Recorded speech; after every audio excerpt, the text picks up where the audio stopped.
Okay, great. Well, hello everyone. Welcome back to the call. Just really excited about this topic because this is a topic that's very kind of near and dear to my heart because I really have to start with myself. I used to be a heckler on the sidelines myself. I remember at my daughter's middle school game, and I basically watched the game for a little while, and then started basically coaching the players and talking to the players. And I wasn't the coach. They did have a coach there. At that time, I felt like, hey, you know what? I got more experience than this coach, so I might as well help the kids along.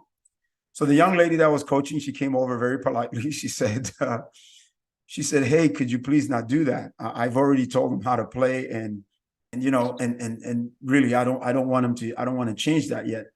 And I said, "Okay." I went home, and I kind of felt bad because I really undermined the coach. And that's the thing that started getting me to think about parent education. I felt like if I was a heckler with that much experience and understanding, then what about all the people that comes to youth sports? They come to a competitive environment, they're new at it, they don't know, and they just come, they just show up to the games. So we've got to give them a pass because they're not educated. So that's one of the reasons I created this channel, to educate parents on youth sports. But when you think about the poor behavior on the sidelines, it's not all the parents. It never has been. But the problem with it is that it can explode into a very weird situation just because of a few parents. We've seen all kinds of stuff happen on the sidelines. And it's not fair to just say it's all the parents, because it's not. It's only a relatively few. But it does help to have some sort of education program to help the parents along. What I want to do, I'm going to talk to you about 4 different types of parents. Now, I'm sure people can come up with more topics. That's fine. But these 4, in my experience, I've found out that they dictate a lot of different things in youth sports, and it doesn't matter what the sport is. I sent out an article to a group of my parents, just what they did in a youth baseball league. A parent talked to an umpire, they basically suspended the parent. How embarrassing is that? I mean, to be suspended as a parent, I mean, I would be embarrassed. They suspend the parents for 2 games, and then the only way the parents get back on the sidelines is that they have to umpire 2 games. And then after they've gone through that process, they umpire themselves, they see what it's like, then they can come back. So you have 4 different types of parents. You have the loud parent. That's the parent that talks very loud. They're very disruptive. Everybody knows who they are. And then you have the quiet parent. There's the parent that don't talk very much during the games. And then you have the very analytical parent that will go to practices and go to games and any scrimmage games. They scrutinize everything that the coach is doing, the team is doing. They're always there. And then the last one is parents that feel like they need to constantly scream at the referee. So these are the 4 that I found out, for me personally, could be very damaging in a game situation. The loud parent, everybody knows who they are. They're loud. There's a bunch of adults around. All the adults know this is unacceptable, but very few people confront them because, I mean, they just kind of let it go. They feel like at some point it'll stop, but it never does. And I've had to confront some of the loud parents on my teams. There was a guy, he was an airline pilot, very successful person. He would constantly scream. He would constantly scream at his daughter all the time. So I had to have a talk with him. And he says, well, look, I'm only talking to my daughter. I said, no, you're talking to all the daughters, because all the kids hear you, all the parents hear you, and I hear you. And you're a distraction. If you cannot control yourself, then just go ahead and go far away. And then you could basically say whatever you want. Nobody can hear you. And I'm okay with that. So the loud parent, everybody knows and everybody sees. But the quiet parent is a parent that's very mysterious, especially on the sideline. A lot of times that's a parent that shows up and they're on their cell phone. They're talking on the phone. They're emailing. They're doing all these different things, but they're not paying attention to the game. Every once in a while, they pick up their head. They look at their son or daughter, and usually that's when the player makes a mistake, and that's what they see.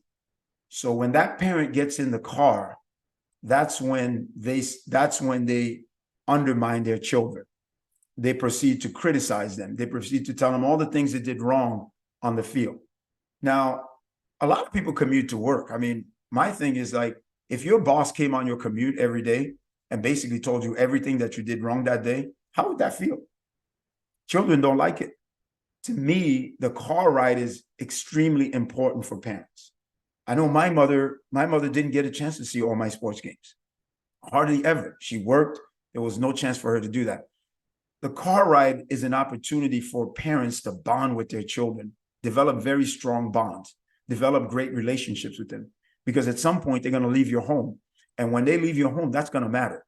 The relationship is critical. To have a great relationship, that's your chance. And if you constantly criticize them, they will move away from you. And you don't want that. Because you're in a situation in the car, you want them to move towards you. And you want to develop a very strong bond. So you don't want to do that in the car. The car ride is not the place to do that. Talk about other things. Talk about maybe some goals that they have, some things they want to accomplish in school, some things they want to accomplish outside of school. There could be 100 things they want to do in their life. You talk about that. But find different things to talk about, because the game they just played 5 minutes ago makes no difference right now. They're going to make a lot of mistakes. And that's exactly what we want them to do. We want them to try new things. We want them to, try to invent new things so they can learn, so they can grow. It's a game of mistakes when children are growing. So it's very, very important for a parent to understand that, especially on the car ride. And then you have the very analytical parent. That's the parent that could tell you every drill the coach does, everything that goes wrong in the game, and they're there, and that's what they do. And a lot of times they will come to you as a coach, and I've had it happen to me before. The game is done. The team didn't play very well that day for whatever reason. And whether the team plays well or bad, they always show up. And they proceed to tell me, oh, did you see this? Did you see this? I said, yeah, I was here. I saw it. So they analyze everything. And then they also talk about other children on the team. They talk about other kids. Well, did you see that this person wasn't doing this, wasn't doing this, wasn't doing that? So you have that very analytical parent. And it creates problems on the team because everybody knows who they are. And the relationship, it just doesn't gel very well with the rest of the parents. And their behavior on the sidelines obviously affects all the kids on the team because all the kids know what's going on. That's the analytical parent. On the sidelines, there's something else that happened. A while back, they used to have both parents of both teams on the same side. That was something that they did. I kind of liked that because I could really zero in on the players. They will focus. I can keep them focused on the game. They don't have to ask their dad or mom anything. They're away from them, and I kept them focused on the game. But very quickly, as you've seen, or if you, I don't know, maybe you're new, you haven't seen it. To me, this is an opportunity for parents to develop relationship. I would think there'd be a lot of friendships that develop among parents, right? From different clubs, from different places, because they're sitting there, their kids play sports. They have something in common that they could become friends and they could build a friendship, a relationship from different parents from different clubs. But that doesn't happen. What you see, you get to see two groups of parents. A lot of times one starts an argument with the other over a foul, over something the kids did. And then there's brawls on the sidelines. There's people fighting on the sidelines. They have to call the police in a youth sports game. People get arrested on the sideline. I mean, I've had a situation here where on a 9-year-old girls game, the father went and had a fight with another father, and then the police came to arrest him at his house. So we see that happening on the sidelines. And I think a lot of that is charged up because people don't understand the big picture when it comes to youth sports. If you go to a soccer game or if you watch a game on television, you see the stadium is full of people. We all know those are the fans, those are the people there. And then behind the scenes, there's a whole bunch of people that are doing different type of work. That's really what represents youth sports. All the kids are not going to be professionals on the field. They're not going to be the referee. They're not going to be the coach. They're not going to be all that. But A lot of them will fall in love with the game. They'll love the game. They'll become fans. They'll become supporter of the sport. Some of them will work in marketing. Some of them will work in sales. Some of them will be the general manager. Some of them will be the business, a guy who runs a big business, all of a sudden has a lot of money. He can go and afford, he buys a team. So there's a lot of roles for the kids there that are growing in youth sports. It's not all just being the professionals on the field. So that's the thing that we want to, you really need to see the big picture when it comes to that. When you see this big picture, you're not going to behave the same when you show up to a game or a practice because you know the big picture. You know what this is about. No one is going to make kids professionals. I mean, professional sports is a grind, and somebody has to be really disciplined, really focused, really on it to continue this grind over and over and over again until they get. It's not an easy thing. So we can encourage them to reach excellence, to do all these things, but it's not an easy thing. Once you understand that, then your role, you see your role different. You don't see your role as, which is the next topic, of arguing with the referee. The referees in youth sports, sometimes when we show up to play a game, the referee, and that referee has already refereed 5 games. And it's tough. One of the first things I always do when I go to the referees, I ask them, I said, man, how many games have you done today? 5, 6 games. The referee has to run up and down. He's tired too. He's going to make a lot of mistakes. So right from the get-go, I give him some grace. 99% of the things that he's going to do is not going to affect the game. I already know that. That's why I can sit back on the sidelines. Don't talk to him. I talk to my players. But there's that parent on certain teams who just feel like they need to talk to the referee. So they undermine the referee. I don't want to talk to the referee like that, disrespect him, because then I set a bad example, a poor example for the kids on my team to disrespect the referee. Now, I've got a little policy that I do with the kids. If you get a yellow card, you're coming off the field. I don't care what it is. If you talk to the referee, you're coming off the field, because I want to set a precedent with them that that's unacceptable. But when a parent is screaming at the referee on the other side, then the kids, they feel like, well, I could do the same. And I don't want that. When you disrespect the referee, then the kids will do the same. And that's a very poor example to set. Very poor example. Okay. And then the biggest bone I have to pick with parents, the biggest thing that bothers me when it comes to the refereeing issue is if you look in the younger age groups, when it comes to any sport, usually the people that are refereeing are teenagers. And I'm excited about the teenagers refereeing, because I think we all want our teenagers to experience, to go to work, to learn how to make their own money, to do these things. So here's a job for the teenager, which is a job they already know. They play the sport, they already understand it, and they're new at refereeing. And then you have parents screaming at these teenagers. I've gone on the sidelines where I see teenagers crying, referees. And I said to them, what's the matter? They said, the parents are screaming at me. They're all yelling at me. But here's the thing the parent doesn't understand is that their 7-year-old, their 8-year-old at some point is going to be a teenager, and they're going to want them to referee to get a job. You can get you as a teenager, you can get a job anywhere, but this is something they already know. And this is so much easier to transition. They'll referee 2 games, and then after they referee 2 games, the parent will pick them up, go in their car, and then they'll drive down, another 10, 15 minutes. They go to their own game where they're playing in their club game. When parents do that, they're discouraging kids from refereeing. And they're discouraging basically people from going into that referee area, which means we're going to have a shortage. They're not going to have any referees. It's either these teenagers referee or a parent referee. And when a parent referee, people are not happy anyway.